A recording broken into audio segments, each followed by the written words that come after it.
Hey friends, if you wish to know more about Windows 11 cursor and wish to change it, then please watch this video. I will guide you through the process. Right click on the start button and select settings. Go to the accessibility tab. Select text cursor. Now you can change the size of the cursor and you will notice it changing. You can change the color of the cursor and you will also note that changing. Okay, let me show you. First of all, you can add the text color indicator. Now see it will change.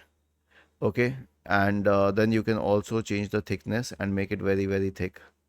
Okay, so this is how people can do it, though personally I prefer to disable all of these and stick to the basics, but every person has his own.